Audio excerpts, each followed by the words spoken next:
All right, what's Put going him on on? Another blast. episode of Full Profits Podcast. We back talking about boxing, the shit I like to talk about. My co-host, as usual, Jamie. So recently I sent you a text a couple days ago or a day ago. Uh, I think I said if I was Al, I would sabotage the rest of the year for boxing. Not in a bad way, but just for people who aren't under the PBC brand. You have over 200 fighters in your stable. You have plenty of fucking talent, and you have a lot of the stars. So I think it would be very easy for him to get together with those guys, and after this whole February card or just February is done, just watch what other people do and put together some really good matches that would definitely gain some attention. What do you think about that? I think it's a great idea post-pandemic. Post pandemic, Yeah. I would rather just see him do it now. Like just cancel guys out. Man, who wants to see I think these they can't half-ass matches, man? I think they cancel themselves out. This shit is trash. And the PBC cards haven't been that great either. They have Not not. all of them. And just to be real, but I get the economics of it. And that's why when the pandemic is over and you can get full crowd, full audience, we kind of get to some sense of normalcy. I think that's when it would be very, very smart to employ that strategy. Man, I think he should just go ahead and just give it a run in the dark right now. Put together some Well, like I some think he's gonna do it cards. on the big ones. Like, obviously you got Canelo that's gonna fight Cinco de Mayo. You best believe Al is going to, you got Canelo versus Billy Joe Saunders. He's gonna put some big fights up that's gonna, take Right. away from that. Yeah. And it's gonna be a Mexican fighter. It's most likely, Yeah. Or, um, or put it like to have a double impact card or something. Throw like a Charlo yeah, card with have like yeah, a co-main event or something. Don't make it nothing drawn out. Just make it like 3 or 4 fights and get it yeah, done and out the way. And I think yeah. that will go well. So I already know he's gonna do it in September with Benavidez. So now he needs a dance partner for May. So we'll see what happens. He's gonna gun right at Canelo, basically saying, "Okay, you're big. You trying to take over Mayweather's dates, which Yeah. have significance to Mexicans and Mexican Americans, but in the greater Latino population, because they all kind of like huddle together amongst themselves as Latinos and supporting Latino boxers, which I think is great. It's great to Yeah. support your people. Nothing Absolutely. wrong with that.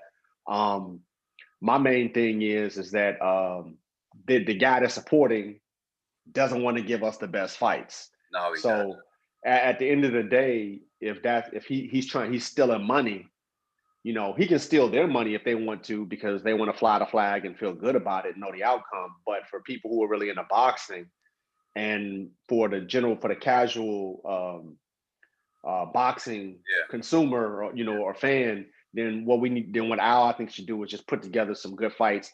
I think Fox does a really good job of promoting the fighters in the fights. They do a lot of stuff on social media. They push a lot of stuff out there. They get them on.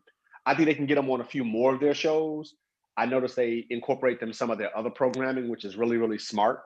That's an advantage that Fox has over ESPN. Now, ESPN would have that advantage because it's owned by Disney, but you don't really see anybody take Crawford. Why isn't Crawford on any of the other Disney-owned platforms to help promote his brand and make his brand bigger than what it is to then draw people to watch him on ESPN? So That's just Disney has the capability to do it, but Fox is already doing it. But that's just a bad look for whoever's in his corner. And that's not to speak bad about anybody, but when you don't have the people in your corner saying, "Hey, I think you should step out a little bit more. You should make some guest appearances. You should be a little bit more active in social media and things like that." When you're strictly about boxing, that's excellent. Like you stick to your craft. I know for a fact Terrence is always in the gym and he's always working out. Yeah. But Oh yeah. people want to see you. You understand what I'm saying? They want to see you. Sugar Ray Leonard had the advantage because on other fighters because he was seen, he was out. Like people saw him doing stuff. He was in Coca-Cola commercials and all this other stuff. So he Right. was accessible to the people, which made him like I guess I don't know, maybe Well, it's the champion. Well, even like Ali, the people's champion, right? So some Yeah, people have that personality and they have that polish, and some yeah. people don't, Some people right? don't. Now, here's the thing, though. Where they're missing the boat is maybe you as the fighter, that's not who you are, or where you feel most comfortable. Because that's what Al is doing to Terrence. You got to get yourself out there. You got to do this. So he's always going to put that on him. But what Bud should do is have somebody on his team who is polished, who is good at communications, who is good at public relations, represent him and put themselves out there and almost as an extension of him.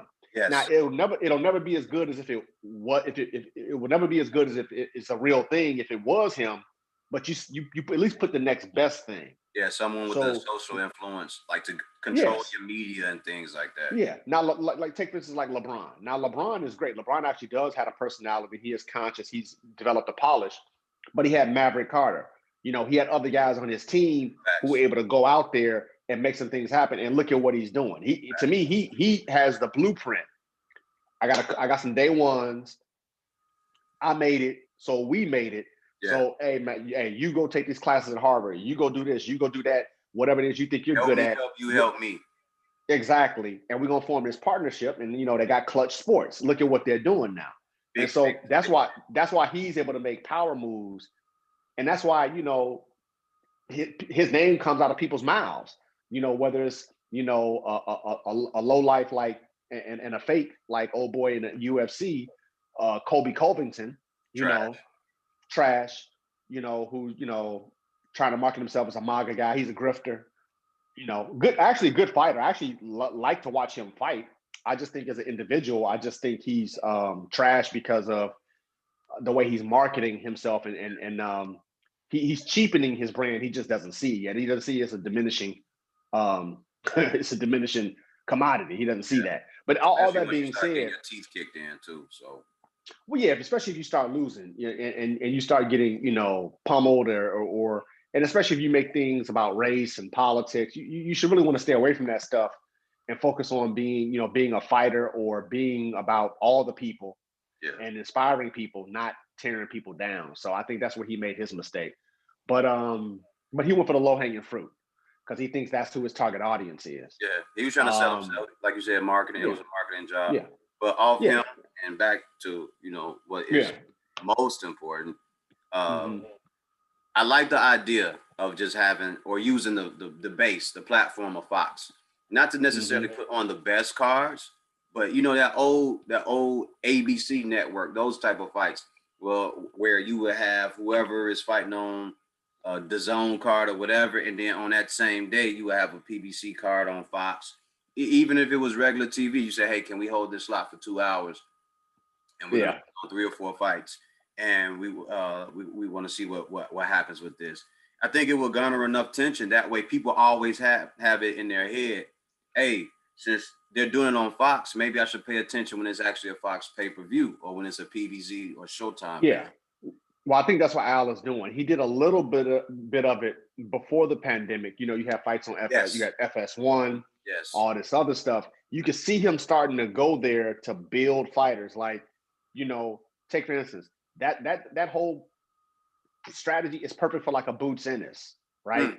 You put him on Fox, he could be a headliner on a FS1 or a regular Fox card, or be on the undercard of a major Fox card, fight on Fox.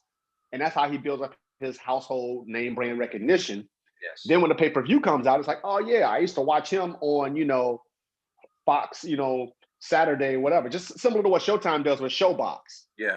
Same thing. They should do that. They do that on Fox, build up these younger fighters, help them build their brand, get them exposure, hit the casual fan because Fox have a wide viewership, and do it that way. Yeah. And the people that are wondering why I say do that and sabotage cards, it's not necessary just to be rebellious or anything like that. It's just the nature of the business right now where you don't have the best fighting the best. We're not seeing the best guys fight the best. And the ducking, for those who don't know, there's a lot of ducking going on. I recently seen a certain boxer put on his crown, and his crown was a Daffy Duck, or Donald Duck. He put Donald Duck on his head and he ran around. I recently saw that, and I was like, you don't know how foolish that actually makes you look. Like you're admitting to the fact. Yeah. He knows what it looks like, like he's saying Devin Haney got played, but ultimately, no. The WBC is playing itself because we all know what it is. Like, you're trying to question our intelligence. Yeah. That's why the WBC has law, and Suleiman, who's done interviews on with some brothers on YouTube and stuff like that. He it doesn't pass the smell test. We know what it is. Yeah. That's not that yeah. That's their organization. That's how they want to roll. So be it. But at the end of the day, we know what it is, and it's like, you can sell it to a certain group of people, but it's not going to sell with another group. No. And to me, that's just bad business, because the whole purpose of business is to try to sell to as many people as possible. Yeah. Get as many people on your tent as possible. So it would just been so much better for him to just come out and say, "Hey, I let my promoter do all the behind the scenes workings to make sure that I get the fights.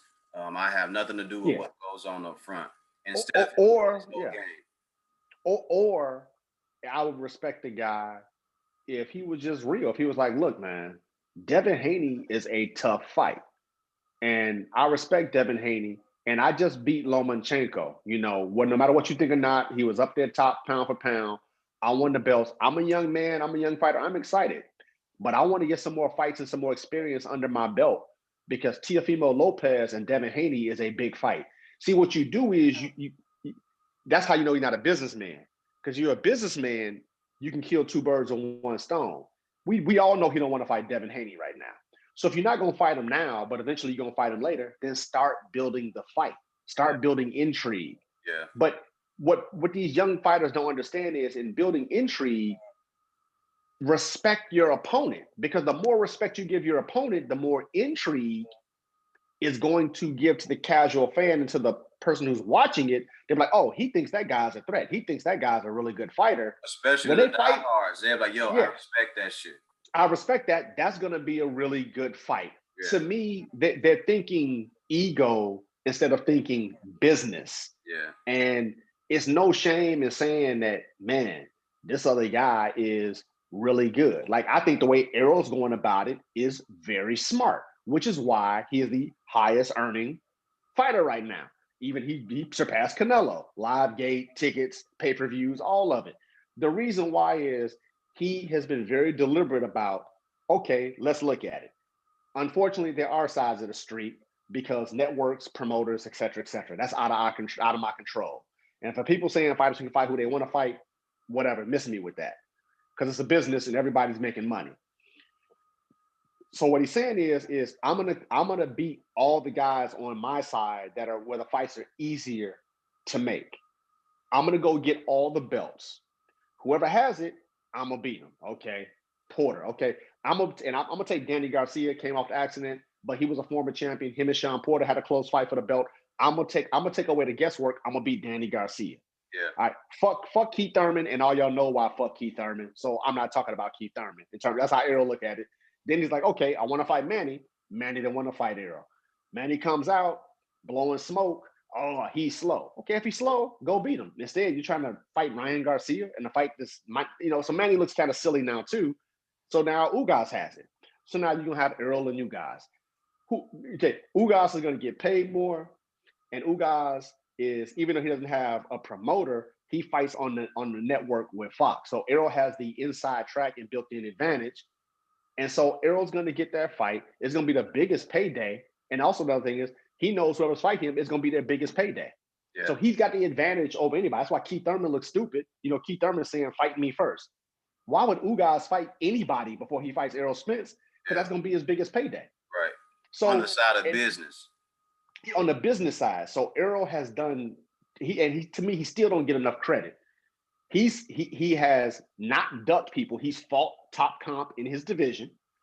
He's won the belts, and he's also aligned that with making the smart and proper business decisions.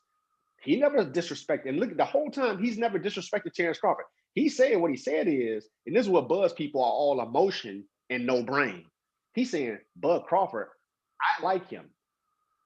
I actually like him. He's a great fighter. He's a phenomenal fighter. I think he's one of the top fighters. And when you ask Errol, hey, Errol, who's some of the top fighters at welterweight? He says it's him and Bud. So he gives Bud his respect. Yeah. Now, that's the fighting game. On the business side, he's like, well, I've made the better business decisions. I'm the bigger draw.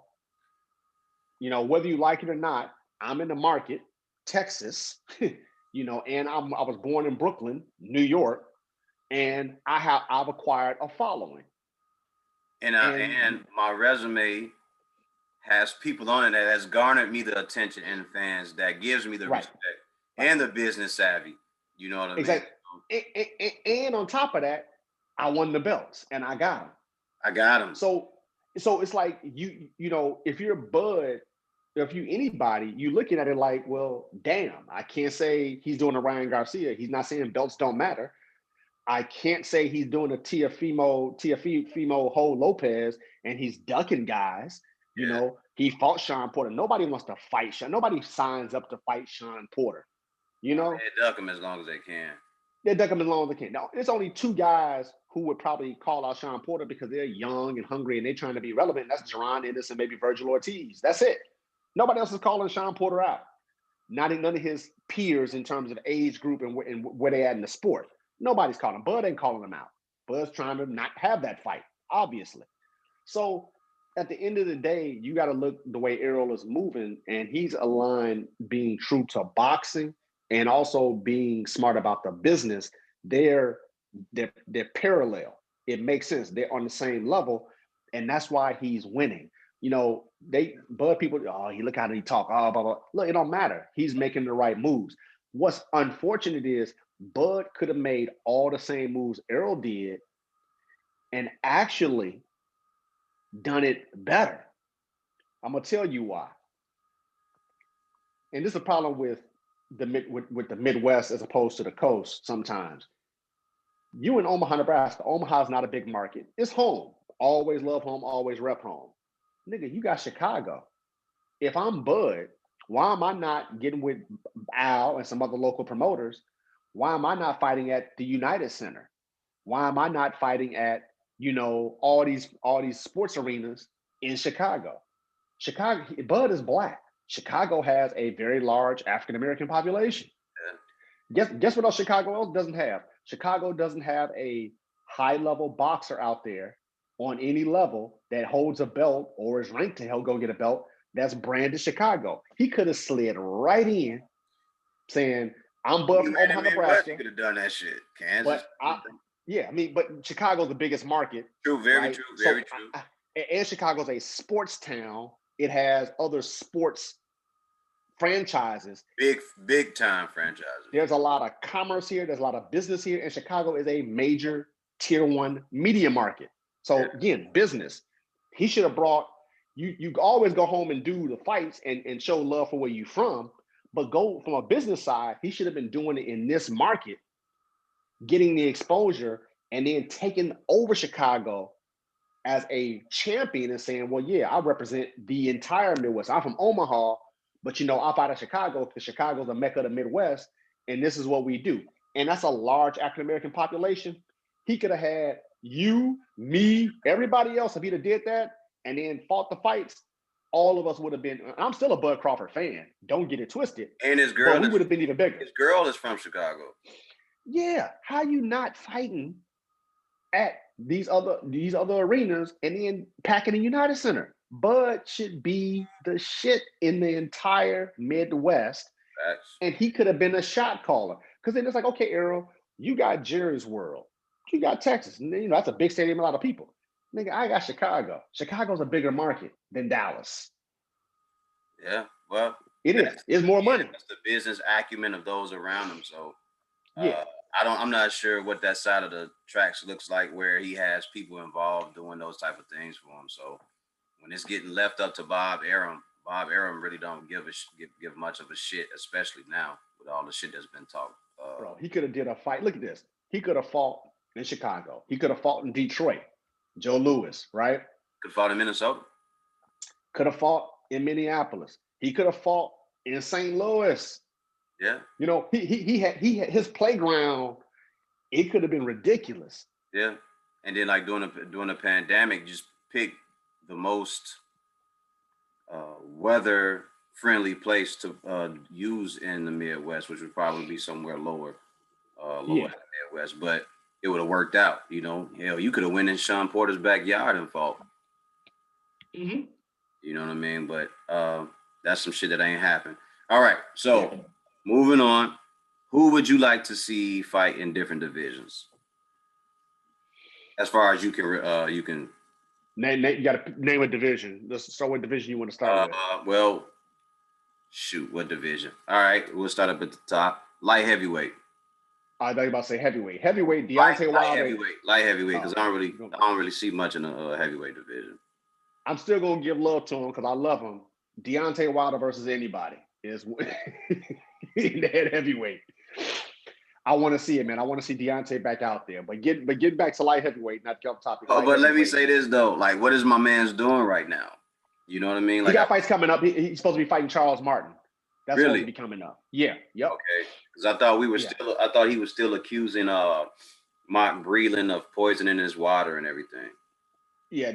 You know, I whatever that is, whatever reasons he has, you know, that's that. But what I do know and what I want to focus on, regardless of, you know, the costume was too heavy or my water was poisoned, here's what's irrefutable.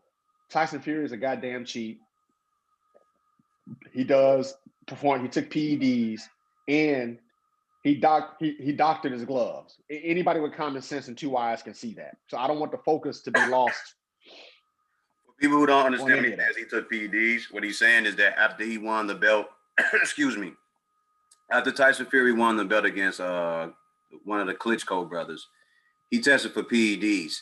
They're saying that he went on this whole tangent about being depressed and he was sick and all this other stuff. But it's what led up to him feeling depressed and feeling ashamed and everything and felt like he wanted to die. It's because everybody well, not everybody, but people behind the scenes knew that he had tested positive for PEDs. You know, so you got guys out here doing whatever it takes to win. Then you got guys who are like Floyd Mayweather, the Charlos, Roy Jones, guys who keep it very, very pure and clean cut, and they just go off of sheer aggression, will, and skill and athleticism to win fights. But yeah, back to light heavyweight division. Light heavyweight, Artur Beterbiev and Zurdo Ramirez. Oh, that would be a good fight. Oh, that'd be an awesome fight. That's the fight I want to see. Oh, that'd be a good fight. I want to see that fight. Damn it. That's the fight I want to see. Zurdo, that he just had a fight. It wasn't against, you know, much, you know, like he did what he did. Like he did what he's supposed to. Lefty did what he's supposed to, but well, he has no promoter. He's not with a particular network. I think he did some on some streaming service. So you know, he did.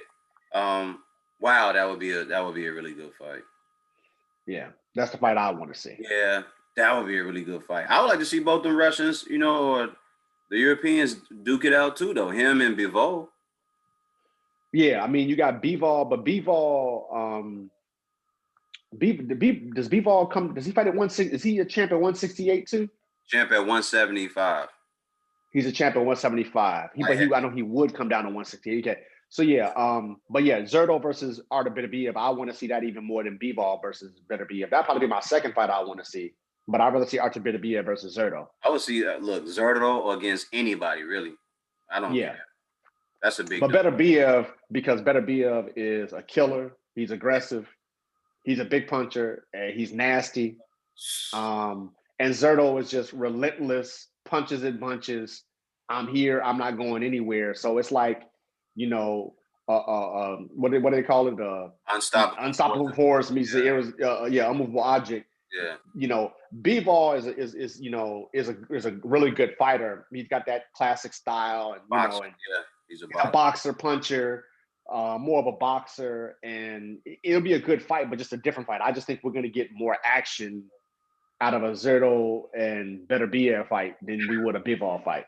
Woo-wee. Yeah, that's gonna be a smoking fight. They gonna smoke each other's boots on that one. That's a fact. That is a known fact. All right, moving down. Let's say 168. 168. I'd like to see David Benavidez versus Canelo Alvarez. God willing, that'll actually take place. But the way Canelo has his whole European tour set up, I don't think we'll be seeing that anytime soon. That's the biggest fight. And I love Caleb Plant. I know he did great numbers on viewership with Fox. But I always put the two together. What's the biggest fight and the best fight to watch from the sporting perspective, and business wise, what's the biggest fight that can be made? That's the best fight with putting those two things together. There are no other champions, right? Because Canelo cherry picked the two belts, right? Well, it's Canelo, Billy Joe Saunders, and Caleb Plant. He's a steroid. He's a PED user too. Yeah, he's a PED user as well. Yep. So, I mean, in that instance, we can say, his new nickname, Canelo. Canelo. You got two steroid using motherfuckers about to fight in May. Mm-hmm. Ain't that about something? Good job, Canelo. Yeah. You put that together well, man. Yeah, the thing is, okay, at first you said, well, how do you justify fighting UK fighters? Well, I'm trying to build my brand. Okay, so I can see if you're fighting over in the UK. Yeah. You're bringing these UK fighters over here to America. Yeah. So to me, that's like a double duck. Yeah. So why are you bringing UK fighters? Yeah. And you're going to lose a fan base doing that type of shit because people are going to stop because fight this guy. Yeah. And people in the UK, because they're 6 hours ahead, they're not watching their UK fighter fight in the States. They may watch the replay or the recording, but they're not watching it live. So especially when it's not a big fight. Especially if it's not a big fight. And even if it is a big fight, it's not going to happen. If it's a big fight with a UK fighter, it'll mostly happen in the UK because if they do it later on in the UK, people will watch it in the, later afternoon here in the States. But nobody's going to have a fight at 10 o'clock at night here, and then in the UK at 4, you're not going to be watching the fight at 4 o'clock in the morning. Yeah, it's just like Monday morning there or some shit, right? Yeah, this shit ain't gonna. It's just Sunday morning. It's just not going. It's not going to work, man. So that's why he's full of it. Do you remember any of the stats from his fight, Tyson Fury's fight with Wilder? It was huge. Viewership. It did big numbers. I forget. I don't know exactly, but it did big numbers. Viewership. I know that did. Ooh, I know that did. Yeah, that shit was huge numbers. Yeah, huge. All right. So you said Benavidez versus Canelo. I got Benavidez. Oh, I got Benavidez too. Okay. Oh, I didn't say who I had at light heavyweight in that fight. I don't know. That's 50-50. I think I would rather see both of them knock each other out. WWF shit or WWE shit, but somebody got to win, and I don't know. I don't know in that situation. That's 50-50. Yeah, that's definitely a 50-50 fight. Benavidez stops Canelo. I would say about a 10th round. About 10? Yep. Okay, I was going to say 11. I say 10 because it's going to be very obvious for Canelo that he will not be able to survive unless he takes chances, because David is not the type of fighter who backs up. And even if you do try to back him up, which you're really not, then he's setting a trap for you. And the way Benavidez lets his hands go and the way he can throw punches and bunches and his combinations, they're so creative, and his hand speed. All the Canelos, what he was doing, all these other guys looking good, like his defense is like, Floyd Mayweather, like, which it isn't. Impenetrable. Yeah, it looks good because he's fighting guys who don't have the skill set to put the leather on him regardless of what he does. Benavidez will throw a lot of leather and land it on Canelo. No matter where it lands, it's going to land. And he has a very good jab. Let's not forget. And he has a phenomenal jab. I think David Benavidez, him only because of his physical attributes, I say he has the best jab. I think technically speaking, Caleb Plant's jab is right there too. Okay. But because Benavidez is just a longer, taller, bigger man, I give him a slight edge because obviously he's got an educated jab and it's just a longer and stiffer jab. So I'm just going to give it to Benavidez. So yeah. He's like 6'3", what, 6'2", 6'3"? So like 6'2.5", 6'2". I'm gonna Yeah. say 6'3" because I remember Paul Williams and Kelly Pavlik. They would say that those guys were like 6'1" or Mm-hmm. 6'2", and then when you see them, they were like 6'4". They were really big dudes. Salute to Paul Williams, the Punisher. So then we go 160. 160, Jamal Charlo. Oh man. Jamal Charlo and Canelo. Quit acting like you a natural 168 fighter. Quit acting like you can't make 160. Quit acting like you didn't duck and run, and come to 160 and fight Jamal Charlo. That's the fight I want to see. That's 1A. 1B would be Canelo and Demetrius Andrade if he could lose about 60 pounds and get his mind right and stop, whining and thinking about retiring. Wait, so he done bloated up like that? Oh yeah, he put on a lot of weight. Yeah. He's put on a lot of weight. He ain't liking his situation, but you signed the DAZN, man. Yeah, well, he got put in the trick bag by Slick Eddie, by Fast Eddie, of signing with DAZN, thinking he was gonna see. He thought he was gonna have an inside track to Canelo, and he didn't evaluate Canelo. He evaluated the promoter. He looked at the obvious stuff, right? The stuff he didn't dig deeper and say, well, what type of fighter is Canelo? Canelo's a ducker. So just because you're on the same platform as he's on, you think he's gonna stop ducking? No. Only reason it makes sense to go over to the same network or same promotional outfit is if you know the guys willing to fight you, because then the fight is easier to make. So like if Bud is done with Top Rank and he really wants to fight Earl, then obviously he should sign with PBC. It makes the fight is easier to make, and Earl will fight him. So that would make sense. But Andre going to DAZN made absolutely no sense at all. The only thing that I saw that made that somewhat enticing was the fact that it was a new market over there. It was a fresh start, a fresh brand. They had gave Canelo like $300 million or whatever for the deal that he had. But that was the only thing that I saw. I didn't see anything else in that situation that said, hey man, this is the place to be as far as making money, getting good fights and big fights. There was no one over there. Right. Who did they had no one on their roster the whole time. That's another reason. But see, Boo Boo getting a pass too. See, he think he's slick. He signed over there because he knew it wasn't no other comp over there. So he knew he was going to be fighting a bunch of tomato cans before he did the Bud move. Bud stayed with Top Rank. Bud knew it wasn't no comp at 147 at Top Rank. Why you going over there? He knew this. Got what you got. And now y'all right. And so exactly. And so Andre, Matchroom and DAZN had nobody at 160 pounds. Why you signing over there? Why? He signed over there because, to me, you talking good, but you don't want the smoke. If you wanted the smoke, you would have went over there. Because trust me, Jamal will fight you, but nobody's about to go through all the politics and the nonsense of dealing with Eddie Hearn and these networks. What, the fight going to be on DAZN? The fight going to be on Showtime? Is it going to be on Fox? Nobody wants to deal with all that nonsense. Dude, yeah. Like Bud, but you re-signed with, you re-up with Top Rank. Why did you re-up with Top Rank? Why? For what fight? For what fighter over Top Rank? What? And we've said this plenty of times.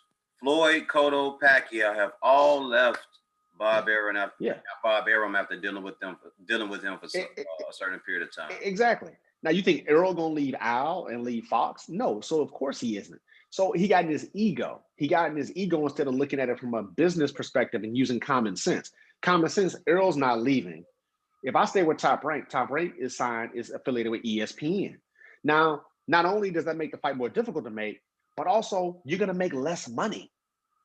You're gonna make less money because now you got two different promoters haggling over their cut. You got two different networks haggling over their cut. Nigga, that's less money for you. Like, that's dumb. He should have took his behind over there to PBC, and he could have went over there and taken the crown from Earl. He could have did that, and the whole thing would have been his. So to me, when people say, well, who really wanted that fight? I'm going to say this right now, and all the Bud people can hear this. Bud didn't want that fight.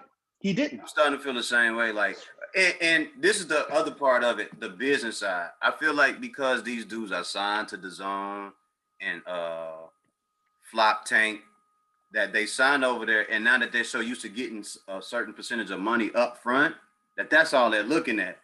Errol just told y'all last year, the year before that, the back end is where you really get the money. Yeah, and that's no excuse for Bud, because if you on the same level with Errol, and you are who you say you are who you think you are, you don't think you're gonna get paid? You don't think Al Heyman's gonna get you paid? You don't think you can sell on Fox? Like, what are you doing? Here's the other part that I think needs to be said too. If it was me, I would take the 40%. Of course I would. I would definitely take the 40%. Let me say this, because 40% is bigger than what the other fights you were probably getting anyway. It's just like the Tyson Fury Wilder fight. You think that 40% for Tyson Fury walking away with 30-40 million wasn't good? And that's the problem. I'm glad you said this. That's a problem in our community when it comes to business. We want to be Dr. Lawyer Indian Chief, and we want to always focus on, we want to hear the number, but we don't focus on the context of the number. So, okay, I want 90%. Okay, you can have 90% of this $100. You got $100. But if somebody said, I'm going to give you 2% of $1 billion, you gonna take that 2% of $1 billion, or you gonna take that 90% of $10? Which one is more money? But see, that's what you. So yeah, if his fight with Errol is let's say it's a $70 million fight. Woo. All right.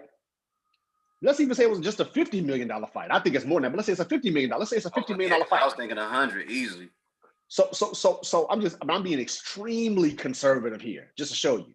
So if you took that and said it was $50 million to fight Errol Spence, and you got 40%, that is 5 times to 6 to 7, 8 times more than you got paid, or whatever larger percentage you got fighting whoever you fought with Top Rank. Why would you pass on that? And when I'm saying 100 million, I'm saying let's just say it's $100 million in the pot. You got investors, whoever it was, they put $100 million in the pot. They said, make that happen, make that happen, make that happen. Live gate, streaming, all that shit. Pay-per-views, all that stuff. Closed circuit, after the pandemic is over, you got closed circuit. All that revenue, the merch, all of that stuff, it probably would come up to about $100 million. I agree. Or more. Yeah, or more. So now you talk about getting 40% of that. I mean, 40% of $100 million is $40 million. $40 million, guy. So now let's go as your whole career. That's half of your career, or your whole career with Errol. Yeah, in one fight. So that's why to not take that deal makes sense, because it's the ego. Now, what he's not thinking is, he's thinking, okay, I don't want him to still say, even if I beat him, he made more money, so he ultimately won. No, because it's boxing, it's a business. There's going to be a rematch. Absolutely. Now, in that rematch, who do you think is going to get to 60 and who's going to get to 40? Shit changes, man. Like, and that's why he's not thinking. And this is the problem with feelings. People get in their feelings and they don't think. And it's the ego. Get out your feelings. It's boxing. It's a sport and it's a business. You don't feel it, you think it. So that's what he should have done. I mean, what's crazy enough is that he could still do it. Absolutely. But I tell you this much, it ain't gonna be 40% if Errol gets the Ugas fight and wins that belt. Yeah, I think, man, you had a discussion about that this week or last week. And I was like, yo, bro, I think if he gets the Ugas fight, well, now he's gonna get the Ugas fight. He probably is gonna smash Ugas up something nice, or he's gonna just box him all day. And then that fight's probably gonna turn into a 25% pot. Yeah, I was gonna say Errol may say 75-25, but it may end up being 70-30. Yeah. But at that point, again, out of 4 belts, I have 3. Yeah. So why would I offer you anything more? I got the bigger numbers. I'm the biggest star. Yes. I'm the number one boxer. I'm the number one most revenue gaining boxer with the highest revenues. Like, what leverage do you have over me? You have none. You lost. You lost. You know, and so when he got caught up, and Errol, you know, he sounds slow in country, but he playing mind games with Bud. And what he got under Bud's skin when he said, he you know, it could be 60-40, or he could take whatever I give him. See, he ain't like that comment. Oh, he could take what I heard all those people going on. What do you mean? What are you talking about? He could take whatever he gives. Ego. Get out your ego, bro. It's business. It's all a negotiation. Man, people don't understand it. That's what I'm trying to tell you. I listen to anybody that's listening. $100 million in the pot, and the person says, "I give you 40% of it." You wouldn't take 40% of $100 million in one fight? Yeah. Like Ugas right now. That's going to be a 70-30 fight with him and Ugas, right? Now, Keith Thurman is coming out talking about, hey, fight me. Number one, I'm not going to fight you because it's too much risk and it's not a big reward. Number two, it's not going to make as much money. Number three, yeah, you can say we can fight and it can be 50-50, or it can even be 60-40, but 50-50 of what? 60-40 of what? So if him and Ugas is only a $15 million fight or a $20 million fight, do I want 60% or 50% of that? Or would I rather have 30%, of a, $50 million fight or whatever it ends up being? And if Errol, if I'm smart, I tell Al, I get the investors, put up the money. Do not put the Ugas fight on pay-per-view. No, put the do not do that shit. Put the Ugas fight on regular Fox. And here's why Errol should do it. And this is why this would be this literally is not, this is literally checkmate. He already did check, but this would be checkmate. And what I mean checkmate, he already checkmated Bud. This is checkmate on Canelo. The checkmate is, if I'm on Fox, those numbers are going to be through the roof. So he said, okay, bam, my numbers on pay-per-view, they're solid. But I'm going to come back and I'm going to go on Fox. He's going to have at least 6, 7, 8 million views easily. I think it's going to blow that away if he fights on Fox. So now you couple his pay-per-view track record with the regular Fox views, and then you go into the next big fight that's a bigger pay-per-view. He's gonna use the regular network to help promote and increase his pay-per-view numbers in Texas, and it's probably going to be 12,000 fans there. It's going to be more than that. I mean, because when he fights Ugas, that's probably going to be late spring, early summer. The restrictions, number one, they're in Texas. Texas restrictions are pretty low anyway. That's what I'm saying, but I think they only do that. I think Jerry's World, he'll probably be like, we'll do between 12 to 15. I think Jerry's World, by the time they fight, would allow 30, 40, 50,000 fans. Because I'm going to tell you what Jerry's going to do. I'm going to tell you exactly what they're going to do and what the setup is going to be. That's why they're doing these mass vaccinations everywhere. Oh, if you can prove you've been vaccinated, come on in. Yeah. Then we can. They're not going to set a number. What they're going to say is, if you've been vaccinated, bless you. If you've been vaccinated, you're good. So let me ask you this question: do you think in 3-4 months, at least 100,000 people will be vaccinated who will go to a fight that will be in Texas? Of course, there will be. Yeah.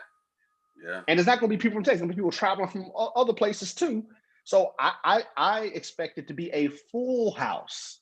And Texas is going to show up, and they're going to show up. And they're going to show up, and it's going to be ridiculous. And what they're going to do is, health and safety protocols, everything's safe. Everybody here has had to prove they've been vaccinated. That's what's going to happen, bro. Watch it. Man, I agree. I would put that shit on regular Fox. Let the world or whoever can see it around America, continental United States, I will let them see that fight. And because the Latino community would show up for one of their own Cuban top talents or top prospects from Cuba. Yeah, definitely. I would definitely do that, man. It would. And if I'm Earl, I show Ugas. I'm gonna tell you, if I'm Earl, I do a super duper authentic but politics move. I'll be like, see, this is, Ugas is a traditional Latino fighter. A great Cuban fighter. I give him his respect. I make sure that people hear his story, how he grabbed it out the mud. I would elevate him. Build that shit up. That's gonna make him feel good. That's gonna make Latinos feel good. And then when Errol, they're gonna combine that, and then when Errol beats him and shows respect, give me that. Ugas's fans will become fans of Errol. Doesn't mean they're never gonna stop like an Ugas, but exactly. They won't, but give me that. Right. So now you take that and you put that in against a fight with Errol and anybody, and then you tell Earl's story. Earl's story could be, the first gym I started training out of was a Mexican gym, was a Latino gym. That's how he learned how to do that body work. That's how I learned how to do the body work. See, that's where he can throw a little kind of the marketing of Floyd, but it's actually a little bit more authenticity to it because of his actual real story. His actual shit instead of like the flash and all You that. tie that in with Ugas, who is an Afro Latino, and I'm telling you, this has a major opportunity to be bigger than what people would think it would be, Absolutely. Especially if it's on Fox. Absolutely. And you're doing it in Texas. Especially if you got guys like Jamie over here marketing that shit. Man, I can market. Look, hey, Earl, Al, give me a call. Look, I'll market the hell out of that. Put me in that room, Jack. I got ideas. Hey, Matt. Hey, I got some ideas. We can pull that. The merch will be out of control. I would literally theme that out. Grab it out. Grab it out the mud. I would have hands coming out the mud. One from Cuba, one from Texas, and we're gonna do some big things and make something happen. Yep. And they're both Black fighters. Yes.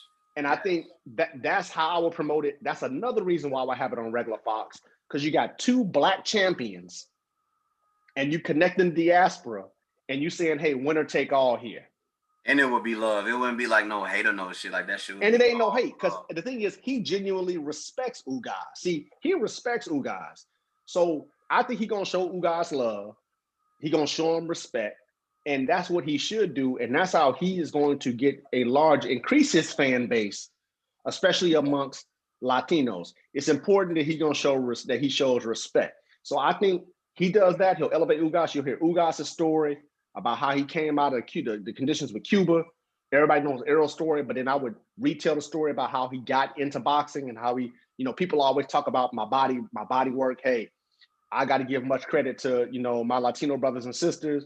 I came up out of this gym, blase. And it's authentic. Virgil Ortiz and all them, they know Errol. They've been knowing Errol forever. That's why Errol tells the story. Yeah, they know who he is. They fuck with him. So Errol needs to tap into that, and then he can really genuinely open up that market. All right. So for those who don't know, that's Jamie shit, marketing and everything. I want to ask you this. What does Errol look like at 154?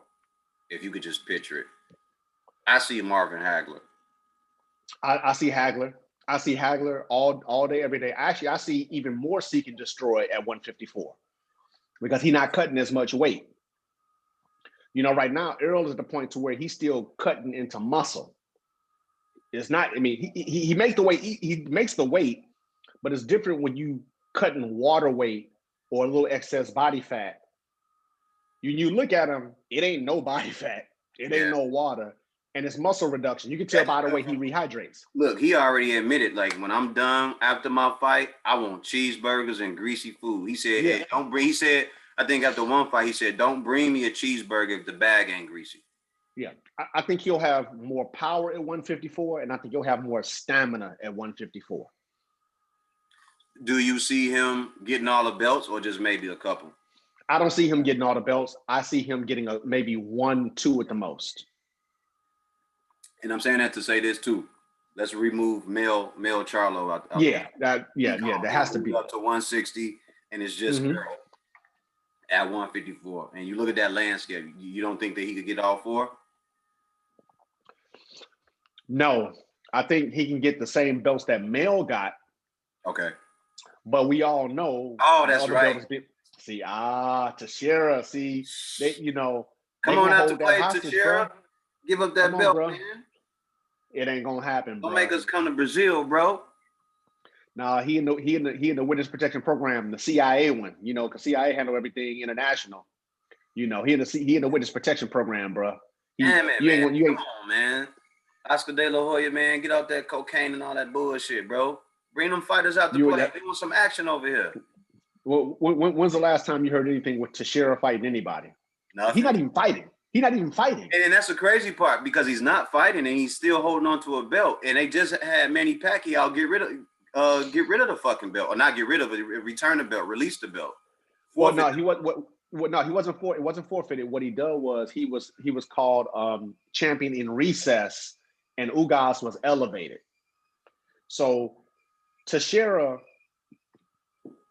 They're gonna drag it all the way out to the end till they get warm, and then he's gonna fight a tomato can and call it a mandatory, and extend his time even longer. They're gonna hold that belt hostage. Yeah, and So for to those answer your question, Oscar yeah. De La So Hoya owns Ring Magazine too. If you don't know that shit, for those who yeah, are listening, if you don't know it, he owns Ring Magazine. So when you see these ducks on the cover, when you see these fighters who ain't really, what we as actual boxing enthusiasts and lovers of boxing and people who actually boxed before, what we really know, those guys are over there running that ship, and they're able to do that. That's why you see ESPN glorifying guys like that, because they're all tied in. Excuse me, they're all tied in with one another. So that's some bullshit. I forgot all about that, bro. Damn, I forgot yep. about the sheriff. What belt is that? Is that WBO or WBA? That is, I believe, the WBO. That's the belt that people have always said, man, fuck that belt. That is the belt Exactly. people always said, fuck that belt. Yep, that's the belt the Bud got. And it makes sense because that's the belt Bud got from Jeff Horn. So we go from what's that? 150? That's one. Wait, what the fuck? We was supposed to be at 160, man. We don't went all the way down to 147. We said 160. We said Maul versus Canelo, or we said Andrade versus Canelo. I would still like to see Maul versus Andrade. I would like to see that, but the only thing is I don't think he wanted that fight because he didn't want it with Mel at 154. He backed out the fight or whatever had happened. Yeah, he didn't want it, man. I mean, damn it, man. I would love to see that fight. I would love to see it from a competitive standpoint. Yeah, but I would still rather see Canelo and Maul, and I still rather see Canelo and Andrade. And the reason why I want to see those fights over Andrade or the Charlos is because Canelo ducked both of them. Facts. 154 and 160. Yeah. And when I mean duck, Andrade and Charlo just haven't come to an arrangement, but there was no mandatory or next up. There was no mandate for them to fight. There was a mandate for Canelo to fight Andrade. Yeah, there was a mandate for Canelo to fight Jamal, and he didn't. He ducked. So that's why I want to see those two fights at 160. He dropped the belts at both weight classes, so he didn't fight. Yeah, he dropped them both. Yep, sure did. So at 154, who would you like to see? At 154, I would like to see Jermell Charlo versus Sebastian Fundora. Okay. Oh, the 6'6" guy. The 6'6" oddity. I want to see it, bro. I just want to see it. And you know why I want to see it? You know why I want to see it? Because Fundora got that long, lanky, stiff arm strength. I want to see Mel slip inside and do Joe Frazier. I want to see Joe Frazier. That's what I want to see. I want to see I think that's the fight we would get. Yeah, I think that's the fight we would get. I want to see that, and I want to see the left hook that connects with the temple, and I want to see the tree fall, because that's exactly what would happen. It's going to be I think that would be ugly. I don't even want to see that. No, I'm cool. I want to see it, bro. I want to see Jermell Charlo versus Sebastian Fundora at 154. That's what I want to see. Cool on that shit. I do not want to see that fight. I believe that's a fight where Jermell Charlo gets to go fucking crazy. Because it's going to start out, he's going to have to warm up and get used to seeing that shit. Yeah. And I think once his motor gets going, he's going to be like, yo, I'm about to fucking go ape shit. It's going to fit perfectly with what he wants to do. Yes. Because with a guy with that type of reach advantage at 84 inches, you can't jab your way in, right? You can't jab your way in. You have to seek and destroy. So that's right up his alley. That's exactly. All Joe Frazier, Mike Tyson shit. Slipping punches and getting in. Yep, getting in. That's what it is. And eating that motherfucker body up. Oh. It ain't no, I'm going to find this angle to cut down the reach. There's no, I'm going to jab my way in. There's none of that. It's slip, duck and slip, get inside, tear the body up, and then go upstairs. Yeah. And I think at some point, the overhand right is going to drop in there, and it's going to be nasty. It's going to be nasty. After the body what it is? take effect, it's going to be a nasty overhand right waiting. Yeah. Waiting in the background. Get to the body, get them to lean over a little bit. Boom. Shoot one upstairs, get inside, shoot one upstairs, left hook to the body. double left hook to the body, left hook upstairs to finish him. I can see it. I want to see that fight. Yeah, I don't want to see that. So, or if he can't get inside and Fundora impresses us and pulls out a Zurdo Ramirez, and he just starts firing off all these different punches with that crazy reach and keeps Mel on the outside, that could be interesting to watch too. He would have to I think he would have to box his ass off. He would definitely have to box his ass off for that fight. Yeah. I still like J-Rock, Julian Williams at 154. I know he got knocked out by the older brother, but I love J-Rock. I just think the more exciting fight to watch is I want to see that because I think it would be two technically skilled guys. I would love to see just a boxing match going there. And I just think the aggression of Mel might overtake that contest. It would end the same way it did with Jamal. J-Rock getting knocked out eventually. J-Rock may be winning most of the rounds at some point, but Mel would get to him and knock him out. I think it would be I think it would be more of the Sugar Ray Leonard Thomas Hearns fight. I think it would be something like that. Mel is a big dude too, man. He ain't small at all. That ain't both. Them some big motherfuckers. Yeah. I'm gonna skip 147 because we already know who wants to see what there. 140. 140. The fight, we're gonna get that fight. Josh Taylor versus Jose Ramirez. Oh yeah, that's right. When is that? I think they're gonna fight in May. Okay. Josh Taylor, Jose Ramirez. That should be a good fight. Salute to Josh Taylor because a lot of people didn't know or think that he was as good as he is, and I was like, yo, this dude got something. He got something. He got an engine, and he comes to fight. My only take is that I don't know if he'll be able to sustain punishment with a guy like Jose Ramirez on top of him all day or all night. Yeah, the key to that fight is real simple. Josh Taylor can box his ass off. He will actually outbox Jose Ramirez. He's the better boxer. I think he's gonna fight him, bro. But here's the thing: when you go against Jose Ramirez, you have to fight at some point. He's gonna make you fight. Yes. So what we're gonna find out about Josh Taylor is we know he can box. We're gonna find out if he can fight. And then the other thing is we're gonna find out if he can fight back because he's going to get hit. And he's gonna take punishment to the body. He may take some upstairs, but we got to see if he can then take that and then fight back. That's what we're going to find out. What we're going to find out about Jose Ramirez is it still the same old, he's coming through with strictly will?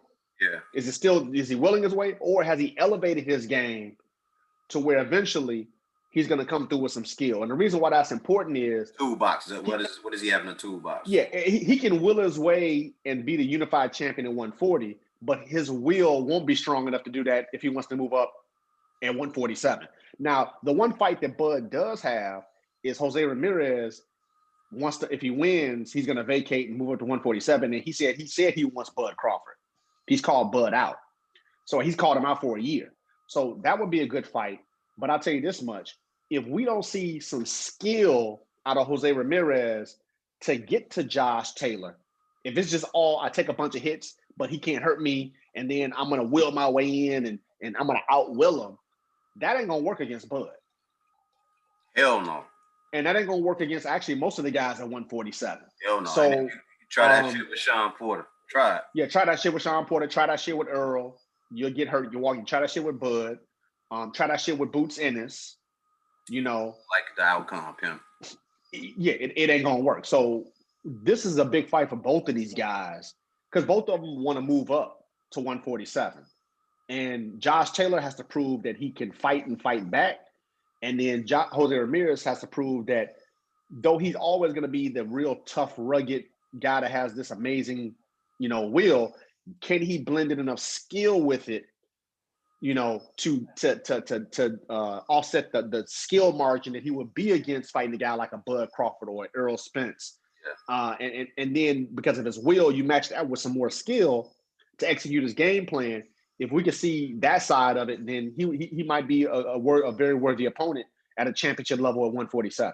If I were Josh Taylor and I was listening, I would be working on speed and conditioning.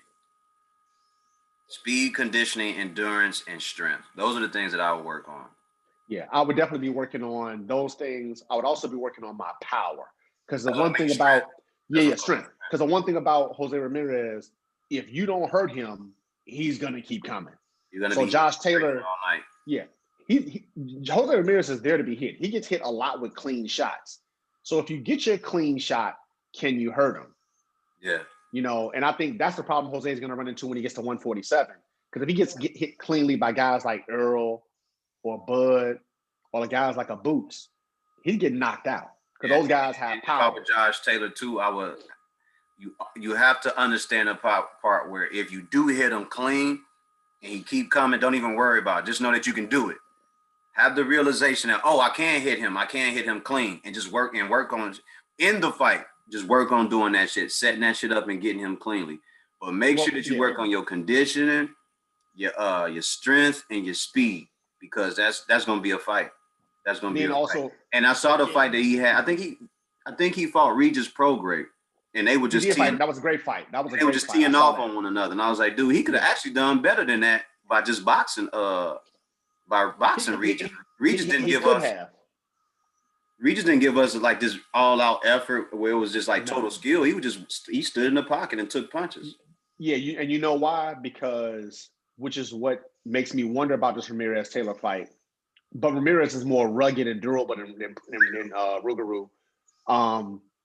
It made me think that Josh Taylor has some sort of power because it kept Prograis from being overly aggressive. Yes. And coming in there. It's like people talk about Floyd. Oh, he don't have no power. He had enough power to keep guys from wanting to just walk in on him and getting hit. Yes, he kept guys honest. Exactly. So I think, look, Ramirez has probably the best chin at 140, I would say. But what I would say is, even guys with great chins, and this is what scared Canelo when fighting Floyd, why he didn't rush in, because Floyd didn't put no sauce on it, but he was hitting Canelo with shots that Canelo didn't see. And it's the shots you don't see, the ones that can hurt you. And so Taylor has to figure out the sweet science of, when Ramirez sees punches, and he takes them very well when he sees them. But I got to hit him and put something on his mind, hit him with punches that he doesn't see coming, and make him overly cautious, make him think in the ring. Yeah. He's got to make Jose think. And Jose that's what he has to do. Dude either. I think he's like 5'10", 5'11". No, Jose's I think 5'9.5". Him and Errol Spence are the same size. Really? Okay, I thought he was 5'10", 5'11". No, he's like 5. They're both like 5'9.5". All right, so now we get to the division where they call it Four Kings. It ain't no Four Kings, man. I don't see that. I see two. I see 2 kings and 2 queens. That's what I see. I never thought about that part. I never thought about it. Okay, so the ultimate of that is who out that group at 135? I'm sorry. I see 2 kings, 1 queen, and 1 court jester. The court jester is Ryan Garcia, because he's making a mockery of himself, calling Tank out, then not taking it, being on social media, talking about everything but boxing. Let me say this before you go further. These guys are very young, and I don't think they even understand the history and everything else behind boxing. I don't think they get it like some of us get it. They don't really get the shit. So they trying to take everybody's mind off the whole actual boxing dynamic when this shit is boxing. This is what you signed up for. So, but go ahead. No, I agree with you. It's a sport. Tank and Devin are the real deal. They want to fight. Teofimo's a queen because he's more interested in the politics than he is in giving out the punishment. Because I think he's scared of taking punishment. And that's why I think he plays the politics. Or I like to call them politricks. Yes. Ryan Garcia is a court jester. He's very young. He's caught up in social media fame. He's caught up in all this other stuff where he's distracted. The arguing with Jake Paul and all these other guys, these YouTubers, and his mind is on being a celebrity and being popular, and it's not. Why he's extremely talented and has a lot of raw ability that I can easily see. If he dedicated himself to just fighting, I would put Ryan Garcia right there with Devin Haney and Tank Davis because the natural raw ability is there. I see it with my own two eyes. Yeah. What I question is what's here and here. When I say here, not that he can get up from a knockdown, but is it in his heart to really to do this? Yeah, to be a boxer, not to get be up, a boxer. Get up, yeah, not get up from down. Like he's no punk. Anybody that gets in the ring, that gives punches and takes punches and takes those type of chances, nobody is a punk like that. Nobody's soft like that. They're all grown men and they deserve our respect and admiration for getting in there and taking those chances. Absolutely. What I mean is it in his heart to be a fighter, to be a boxer? I don't know if that's the case for him. I think he's still distracted. He's got a lot going on, and he's more focused on, how many followers he has than how many belts he has. Yeah. So because of that, that's why I call him the court jester. Devin Haney and Tank Davis are the real deal. And another guy who is still not getting credit, and sometimes he can act like a court jester, but his skills in the ring and his tenacity says otherwise, is Chris Colbert, Little B-Hop. He really does deserve to be in this conversation. He's 130 or 135? Oh, 135. He's 135. Give him time though, bro. Give him time. Yeah. Give him time. I give him 3. Did you see that fight? Did you see that fight against Arboleda? Yeah. I thought so let me say this about that fight. It went the way I thought it was going to go. But he played around too much. I agree. He played a little bit, but the thing about it is I expected Arboleda to give more resistance than he did. And I think it was just the attitude and the boxing acumen of Chris Colbert that kept him busy. He was trying to crowd the kid, and he was trying to like box him and beat on him, and Chris wasn't going. And then in those later rounds, you saw Chris change it up and he started sitting down on punches. Yeah. He started hurting him. The difference in the fight was he hurt him. And once you hurt a guy, like Mike Tyson said, it all seems good until you get punched in the face. Yeah. So once he got punched in the face and he realized it hurt, it changed his whole mentality. That's why, Arboleda likes to come forward. He's a pressure fighter. Absolutely. Once he got hit, he didn't want to get hit hard anymore, and he backed off. But he did, but it's when Chris actually planted his feet, and I was like, oh, he really trying to hurt him. Yeah. And I was like, oh shit. Yeah, he is. He broke him down. Once he started busting him up, I was like, yeah, all right, it's a wrap now. And then they went back to the corner, and he came back out, and Arboleda like nodded to him. I was like, uh-oh. And they kind of just came forward at each other. And then Chris went back to the rope, and he just started throwing hard punches. I was like, yeah, that's it. It's a little bud in Chris Colbert, in terms of the approach. He can switch. He can be a slippery guy. Yeah. He can definitely box. But then when they figure it out and they realize, okay, I got to put this guy away, or I got to really put something on his mind. Yeah. They'll both have this kind of thing where you can see the switch flip. And then bam, they just start sitting down on punches and really digging in there, getting there, trying to do maximum damage. Yeah. And he broke Arboleda down. The way he turned and he sat down like he was sitting down, I was looking at that shit. Damn. He really planted his feet and was sitting in the pocket with dude. I was like, yeah, he know he can fuck him up too. So yeah.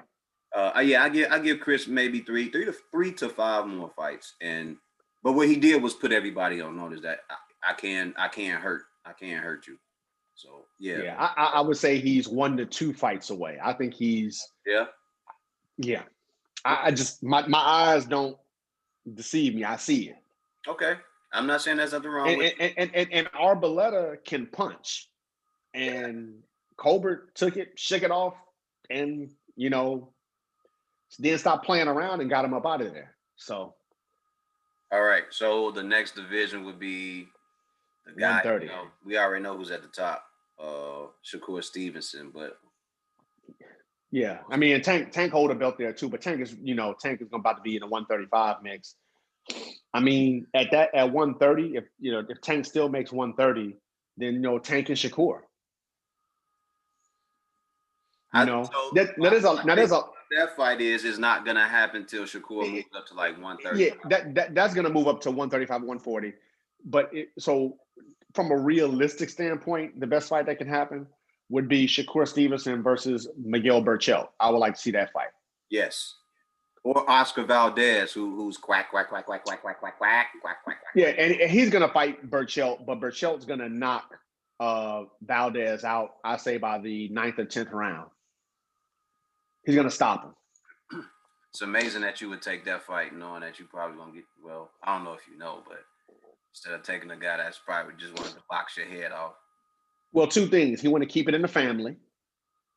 That's number one. Facts. And then number two, it's a greater embarrassment.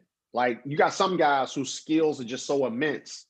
It's one thing to fight and go through a war and get knocked out. There's no shame in that.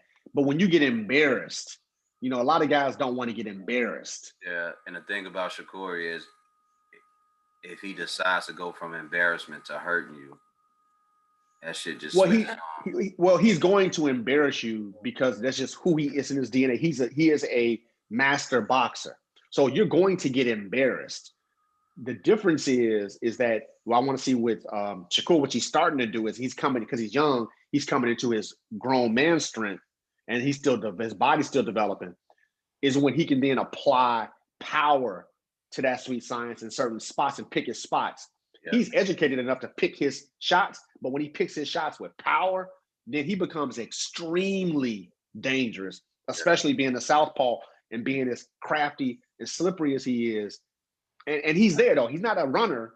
It's movement, but he's got educated feet. He's real slippery, and he uses it to set up his offense.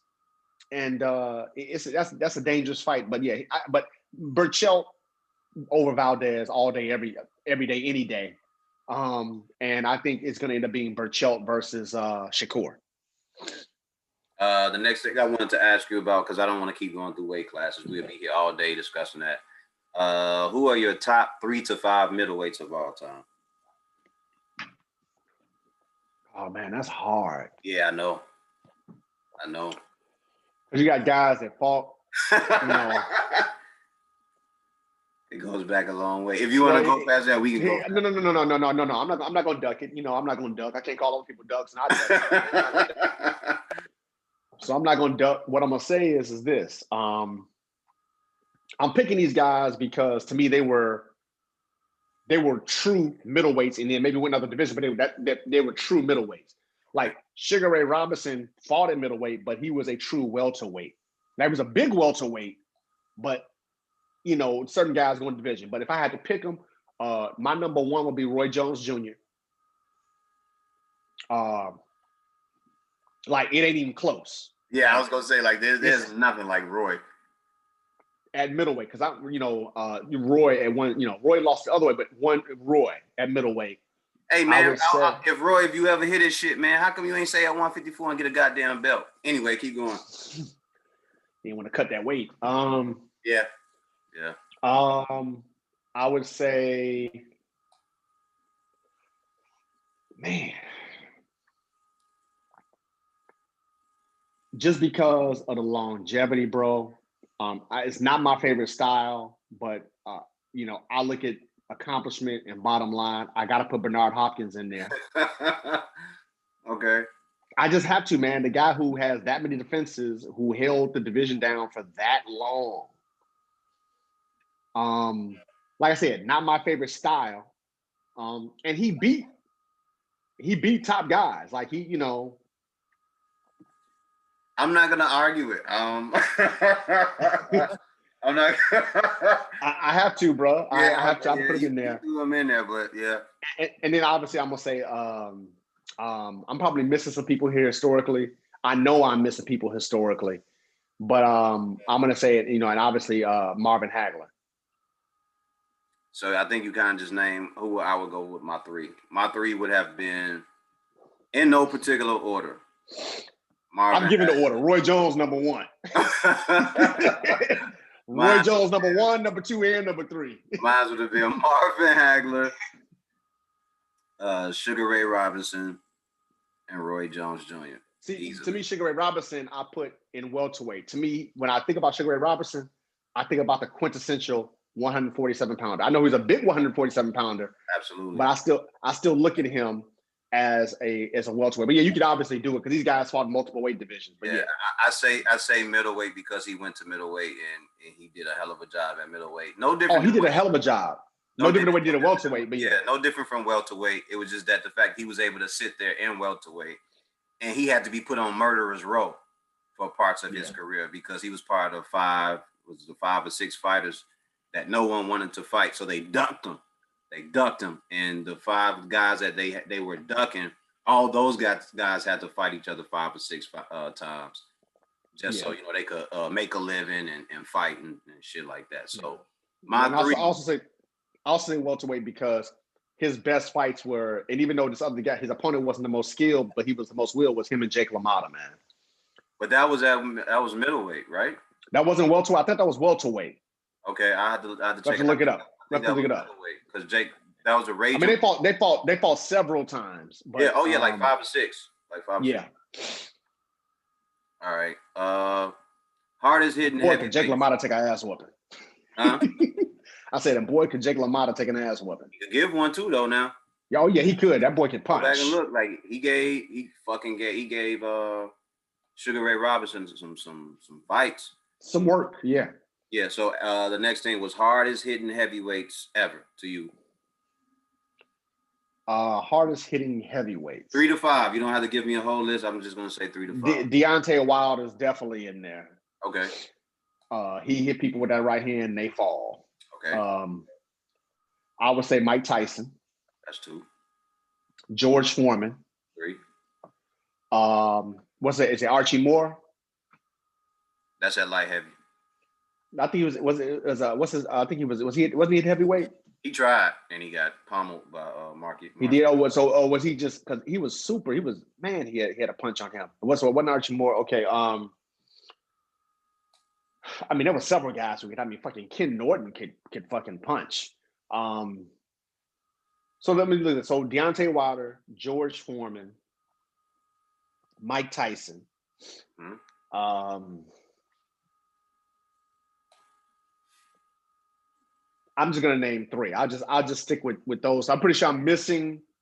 Of course, but it don't matter. Like you pick some good ones. So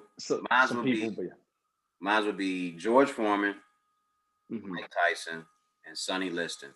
And the reason why I'm picking those 3 specifically is because they had dynamite in both hands. Got it. It didn't take much for them to connect with something after a jab or slipping in and hitting you with an uppercut or a left hook, and you will fall.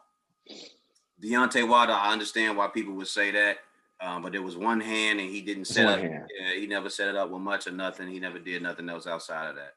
But it still makes it crazy that he was still getting it done with that one hand without even. Very, very true. Very, very true. Very fucking true. That was the reason why I was so upset. The more and more I watched him over a 5-year period, I'm like, why doesn't he should be in the ring working on that shit? Yeah. Even doing fights, I'd be throwing my jab, hooking off the jab, hooking to the body, because they're not gonna see it if you're doing that. Yeah, and the crazy thing with him is with his right hand is he only hit a lot of. If you look at a lot of his knockouts, he's not even hitting people cleanly. No, he hit motherfuckers in the forehead and all type of shit. I mean, he'll graze them or clip them. I mean, he puts guys to sleep with just clipping them. Yeah, just with that right hand. So, now the other guys were just better boxers. I wholly agree, and that's why when they hit guys, they hit them flush and put them to sleep. Yeah. They had more of a direct impact. Wilder's a little bit unrefined, a little bit on the Wilder side. Yeah. So, no pun intended. No pun intended. Pun intended. I still love that brother, the Bronze Bomber. He put it together, champ. I just wish you just put it together because you got to have a jab, and you need the hook to the head or to the body, man. And he got all the physical attributes.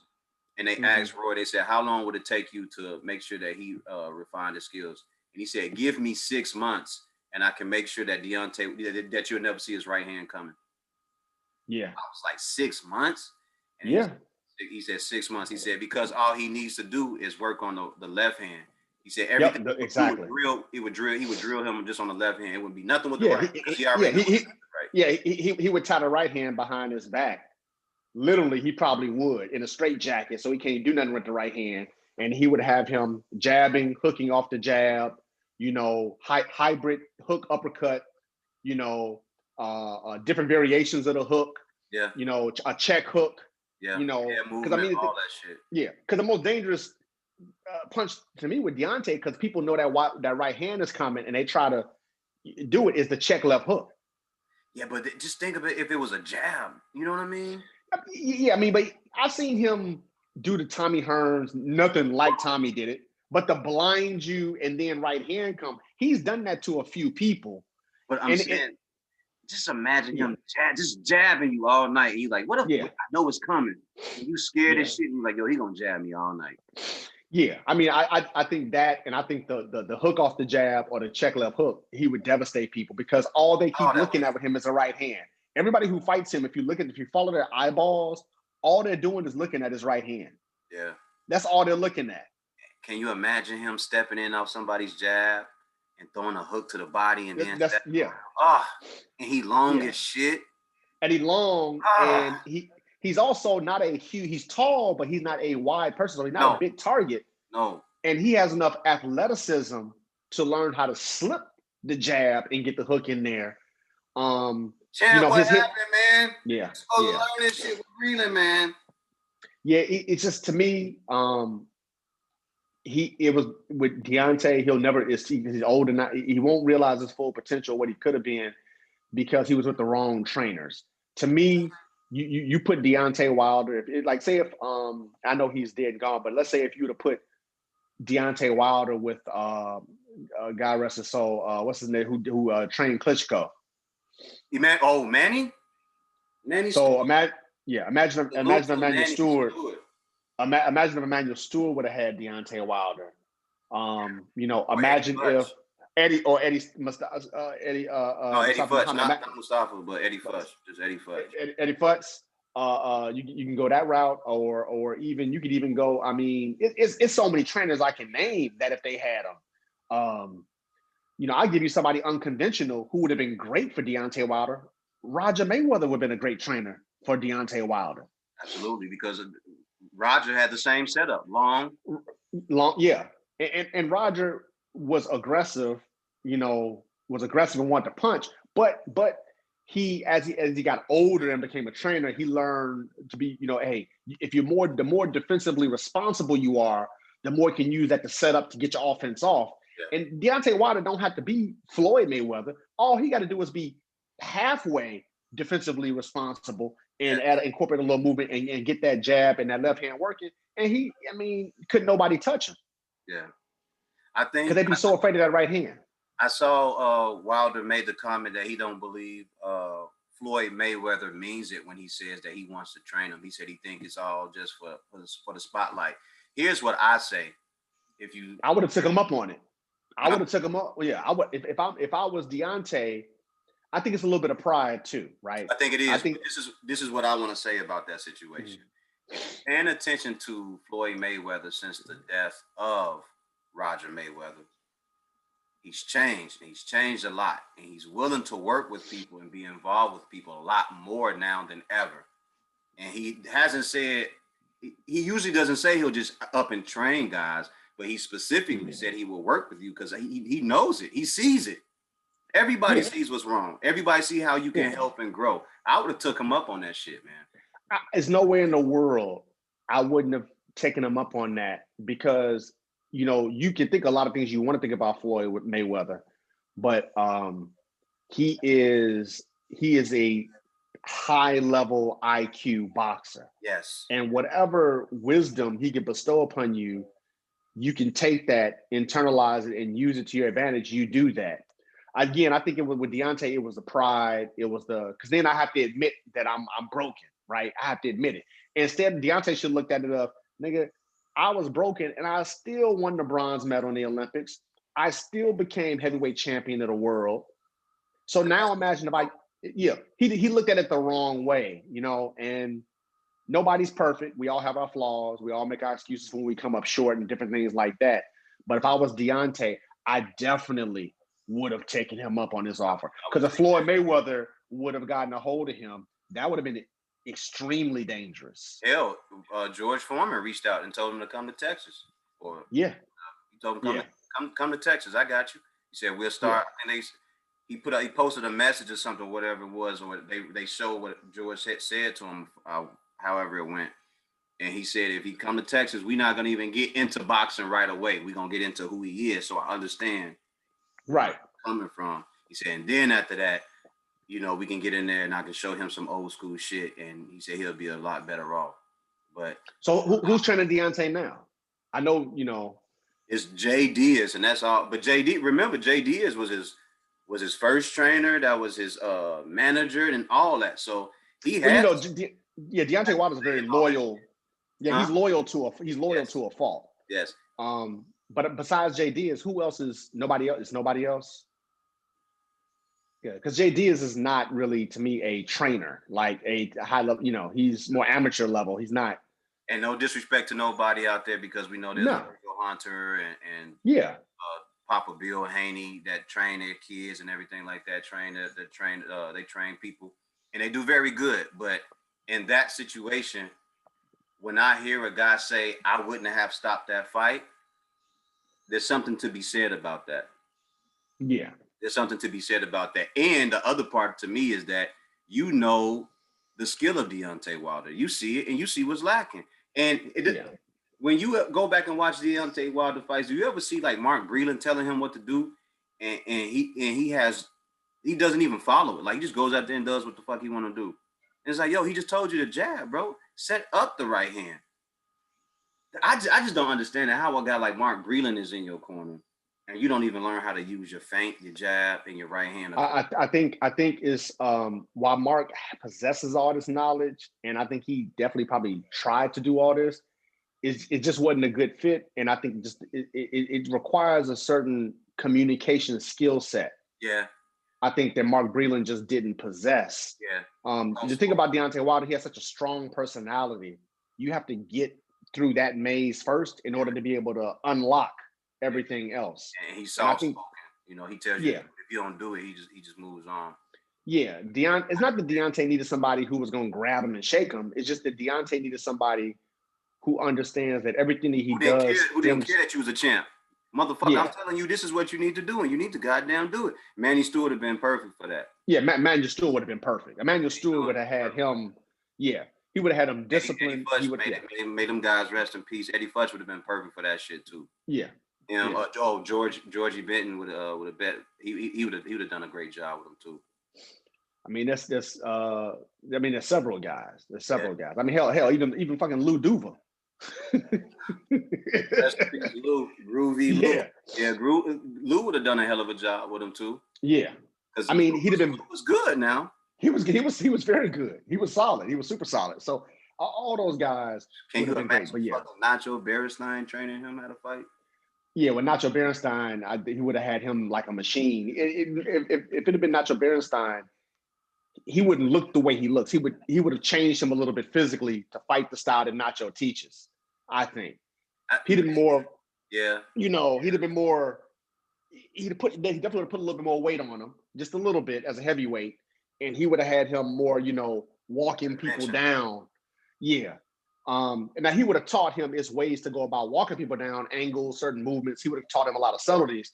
But I think for Deontay, because he's an athlete first and then a boxer, I think Emmanuel Stewart would have honed that. I definitely think Floyd. I think Floyd would have done a phenomenal job with him. Yeah. I think Nacho would have made him more of a counterpuncher though. Nacho definitely would have made him a counterpuncher. Yeah, I think it would have been like a boxing counterpuncher. Because that's his whole thing. But Floyd could have done the same thing. Floyd was one of the best. That's what I'm saying though. Like, you had the perfect guys for that shit. Can you imagine that? Him out there boxing and just waiting for you to fuck up so the right hand can go? But you know what Deontay was thinking? Deontay was thinking, if Floyd does this, then it's going to be about Floyd. That's what he was thinking. Now, that is the part that I truly, truly believe was bothering him the most. It won't be about me winning fights. It'll be about Floyd Mayweather training. No, it won't, bro. It'll actually be exciting to know that the top heavyweight champ in the world is under the tutelage or being taught by one of the greatest fighters ever of all time. And here's how he should know that that's not the. He should have known that's not the case. Floyd is trained to work with Devin Haney. He's trained and works with Tank. Now he don't overtake the spotlight. You can't help the media is going to be all over Floyd, but Floyd uses his cachet to his fighters' benefit because it's about making money.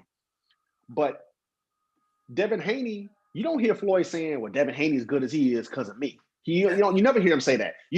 What you hear him say is, "Yeah, hey, Devin been in the gym for a long time, coming there, work with my dad, work with such and such. I'll work with him. Hey, he's a great fighter. He's got a promising future." He don't go in there after Devin wins fights. After Devin, got the belt and did all this, he's not getting in the middle of all that. He doesn't do that. And when you're very good at what you do, Floyd salutes you. Yeah. He salutes you. He went and made sure Errol Spence was what he was. You understand what I'm saying? Yeah, that's why he showed up at that fight. He wanted to put his eyes on him and say, okay, are you the same? Well, because Floyd is going, see, it's not who Floyd's talked to in public, it's who Floyd talks to when nobody's looking. Yeah. He'll talk to Anthony Joshua and all those guys. That's all good media look and this and that. But if you think he ain't behind the scenes talking to Errol Spence, and they're close and they're cool, and everybody knows Floyd is part owner of the PBC, and nobody's dumb. They know what's going on. And Earl had sparred Floyd several times. They had a relationship. Yes. So and Floyd gonna be honest, like, you lost a step, or you need to work on this, you need to work on that. That's what's going on, and it should be. That's how it should be. Yeah, and I think he also didn't like the fact that, like you were saying, Floyd was over there talking to Anthony Joshua. Here's my opinion on that. Why wouldn't I talk to a guy who's probably a better boxer and can end up holding the crown a little bit longer than you can? And not only that, I salute Floyd for doing it, because why wouldn't I talk to another black man? That part. Granted, Anthony Joshua be on some whole shit, and it's coming back. It came back to backfire on him. But you can't hold Floyd accountable for what Anthony Joshua does. Now Anthony Joshua started to be like, nah, Fury, we checking your gloves. So you can't say Deontay Wilder, you're making excuses, but that's out of jealousy from Anthony Joshua because he dug Wilder, right? But you can't say, I got to keep an eye on him. He got a drug test. Oh, we got to make sure we check his gloves and before the fight, after the fight. Yeah. But then you can't say all that, but then say, well, Deontay Wilder's making excuses. Nothing happened. Well, why are you saying he needs to be checked out? Because you saw what he did to Deontay Wilder. You saw him cheat. So that's my thing. I don't blame Floyd for talking to Anthony Joshua. I mean, for what it's worth, Anthony Joshua should have had Floyd Mayweather try to train him. That would have helped out Anthony Joshua big time. Absolutely. I'm sure Floyd would have told him to take off some of that water weight or muscle. Yeah, and I would say Floyd could do more with Anthony Joshua than he could for Deontay Wilder, because I think Joshua's got a better boxing base than Deontay Wilder. No spitting the chin. And Joshua, that's just true. And Joshua's left hand is way better than Deontay's left hand, and he's got power in that left hand. And so I think he definitely would have done that. And, we know what Floyd would have did. He's like, you got to cut back on some of that muscle. We got to get, number one, you're going to be in condition, nigga. If I'm training you, look at anybody, you're going to have to be in condition. Look at what Floyd has done to Tank.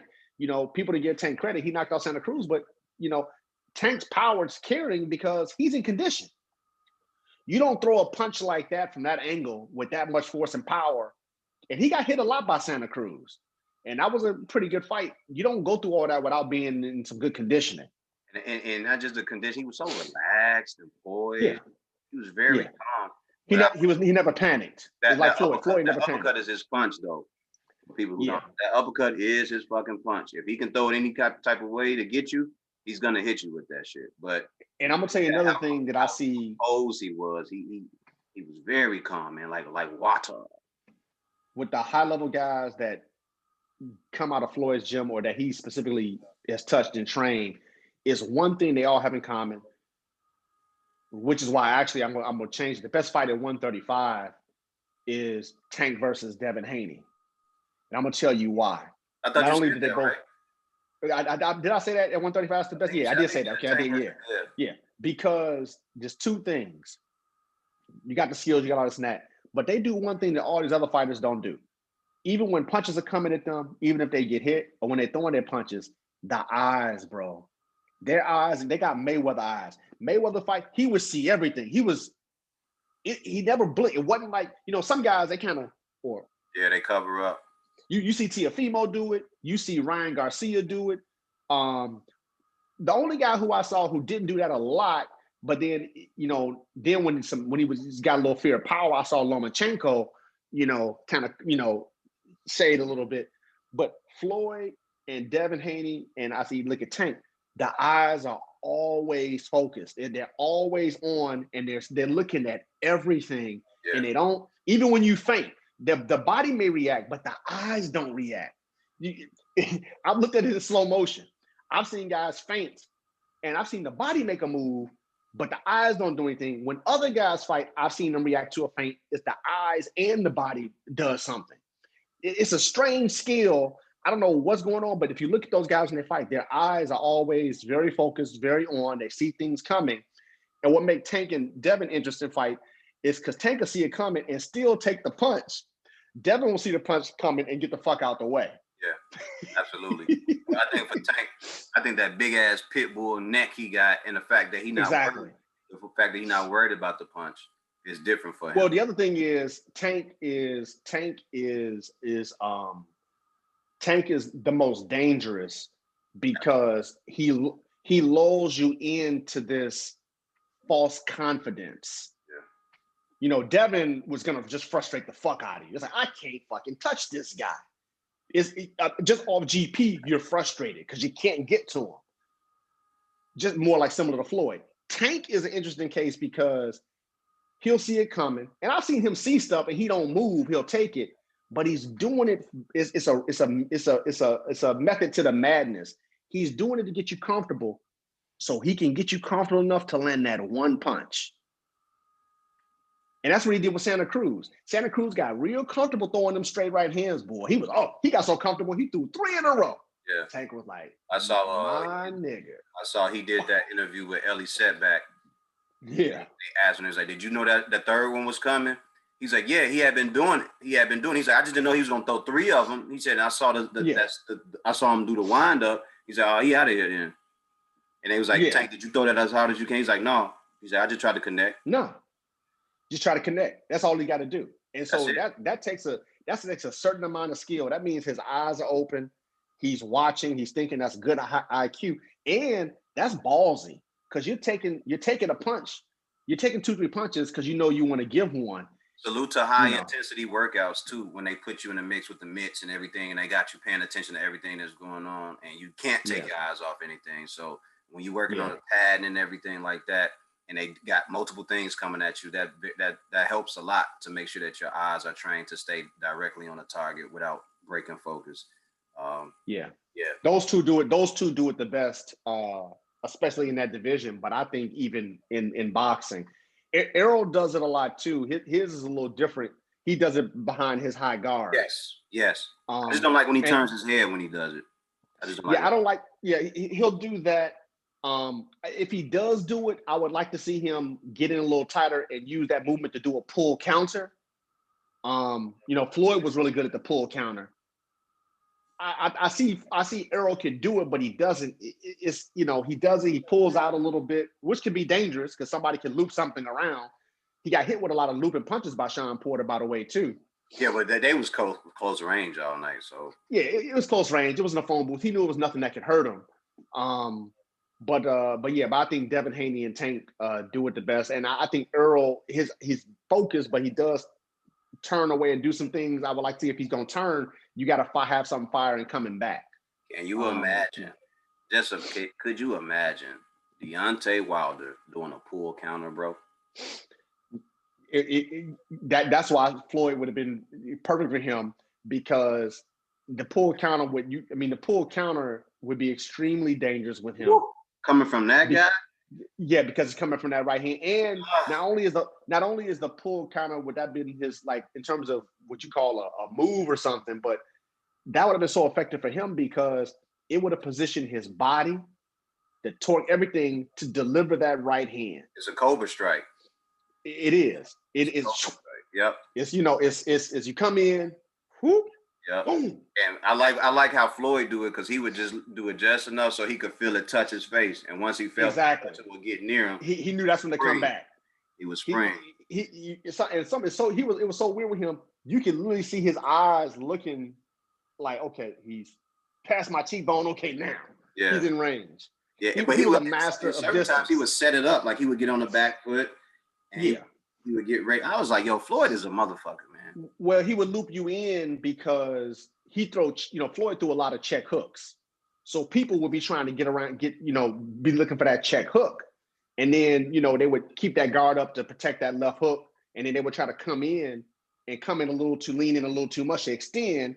Yeah. And, with Floyd, his upper body movement was so great that he could make you think he was there. And then by the time you throw the punch. Correct. Because he would make you he's out the way. Feel like he had left the pocket when he really didn't. Yeah. Now I'm gonna tell you who else is very good at that. Canelo is very good at that. Canelo could be amazing with the pull counter. Yes. He has phenomenal upper body movement. Yes. We know where he got it from, but it's high level upper body movement. Do you really think he's improved since the Floyd Mayweather fight? I definitely think so. Really? I think he's still fundamentally the same fighter, but I think you can't fight high-level guys and not learn and pick up something. He knew what he wanted to do to Floyd, and he knew he couldn't do it. So he went back and watched the film and said, well, why couldn't I execute what I wanted to do? And then he started mimicking and doing things that Floyd did. Canelo wasn't no upper body. He didn't move like that previous to the fight with Floyd. He didn't move like that. I think he had some of that upper body. He had the slip. He had more the traditional Mexican, like Juan Manuel Marquez, but it wasn't this. It wasn't all of that. And then with the counters coming back, not like that. It was a traditional. Let me slip and punch. It was traditional. Let me duck and counter, but it wasn't with the type of finesse that he's done that like with the fight with Danny Jacobs. Look how Danny was just he couldn't and then he hit him with one punch. I was like, yo, Danny, what the fuck are you well the thing was, if you look at it, he did the same thing that Floyd would do. Floyd would do it and then he would get square. When guys get square, you think the target's easier, but they're setting you up because he's ready to drop that back foot. Yeah. So he's looking at you, then you come. You see, and Canelo was just rolling. Essentially, he was ducking it, but he was also getting to the point to where even if you acted with that punch, he was taking a sting off it by being able to roll with it. So it's a little nuance in his defense with the upper body movement that he had post Floyd that he didn't have before Floyd. To me, that's why he was able to incorporate against the Triple G fight, because Triple G put leather on him, but he couldn't get the full impact because he was able to take a lot of sting, being able to roll with a lot of those punches. Not just that, and being worried about that what was coming back. Yeah, and of course Triple G was worried about what was coming back. And I think Canelo definitely got a lesson. You don't get a schooling like that for 12 rounds and not learn something. I would hope not. My only thing is, like, after that, you haven't really fought anybody. But I think that's the thing, though. I think the whole not fighting anybody has to do more with money. Here's the thing: if I'm gonna get paid regardless, why would I take any additional risk? Very true. High risk, low reward, right? It's like the Bears and the Bulls. Why should the Bears and Bulls get any better if people keep buying, if they keep selling out tickets? Correct. If you're gonna keep coming to my fights, I don't have to do nothing. I don't have to change a goddamn thing. Why? Why should I? You figure out what's going on. Right. And that's why the Bears and the Bulls suck. And that's why the Cubs suck for such a long time. Yes. Because the Tribune and all these owners, they were like, dude, these motherfuckers, they come in here getting drunk. It's the world's largest outdoor bar. We're selling out tickets in day games. They never said it was Wednesday at 1 p.m. Yes. And they're selling out. Right. And so it's like, okay, why would I take any more chances? You know, if I'm gonna get paid the same amount of money. And so that's how Canelo looks at it, I think. Yeah, for those who don't know, I talked to somebody about that, and I heard another person who played pro football speak on that, and he said there's only 5 top teams in every sport in American sports that actually want to win. And when they want to win, they do things to make sure that their teams do win. Everybody else is just getting paid. They just filling the seat. Just trying to get a check, bro. And they try to get a check. And I'm gonna tell you what solidified that in sports when you had revenue sharing.